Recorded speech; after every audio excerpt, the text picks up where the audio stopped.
পুঁইশাক আর পাবদা মাছের চমৎকার একটি রেসিপি, একদম ফ্রেশ পুঁইশাক দিয়ে আমি এই রেসিপিটি করেছি। খেতে কী যে মজার, মাশাআল্লাহ। আসসালামু আলাইকুম, রোমাস রেসিপি আরএস থেকে আমি রোমা চলে এলাম খুব সুন্দর এবং খুব মজার একটি রেসিপি নিয়ে। এই রেসিপিটা ট্রাই করলে দেখবেন মজার মজা, খুব মজার, গরম ভাতের সাথে দারুণ। চলুন রেসিপিতে চলে যাই।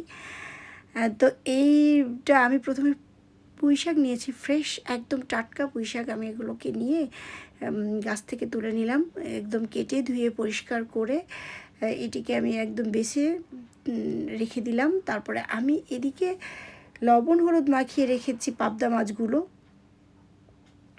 একে একে দিয়ে দিলাম পাবদা মাছগুলো। এপিট ওপিট করে সুন্দরভাবে ভেজে নিচ্ছি। একটু বেশি করে তেল দিয়ে ভাজতে হবে, তাহলে কিন্তু টেস্টটা খুব ভালো আসবে, মাশাআল্লাহ।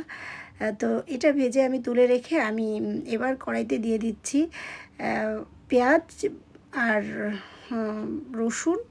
এগুলো আমি আধা ছেঁচা, আর জিরের গুঁড়ো, হলুদের গুঁড়ো, লবণ দিয়ে আমি মশলাটাকে খুব ভালো কষাবো। মানে মশলাটা যত সুন্দরভাবে কষানো হবে তরকারিটা কিন্তু খুব টেস্ট হবে। আমি দিয়ে দিচ্ছি আলু, চিকন চিকন করে আলু কেটে নিয়েছিলাম।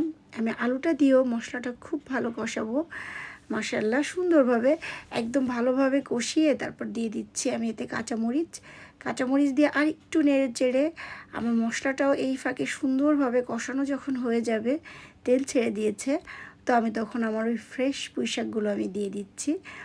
পুঁইশাকগুলো দিয়ে আমি সুন্দরভাবে একদম নেড়ে চেড়ে আমি এই মশলাতেই পুঁইশাকগুলো কষাতে থাকবো বেশ কিছুক্ষণ।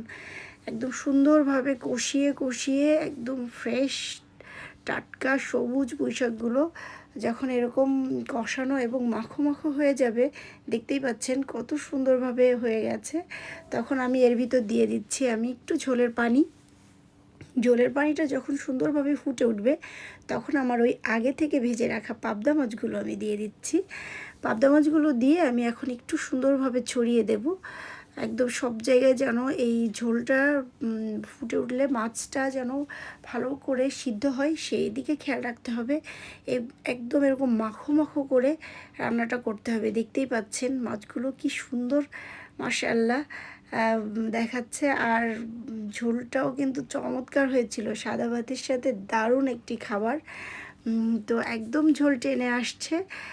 এ পর্যায়ে আমি এখন সুন্দরভাবে নামিয়ে ফেলবো। আমি বেশি ঝোল রাখিনি, একদমই কম ঝোল রেখেছি। তো এই মাছটা আমি এখন সুন্দরভাবে নামিয়ে আমি এটা কিন্তু গরম ভাতের সাথে পরিবেশন করেছি। তো আজকের মতো আমি রুমা এখানেই বিদায় নিচ্ছি। Thanks for watching. আল্লাহ হাফেজ।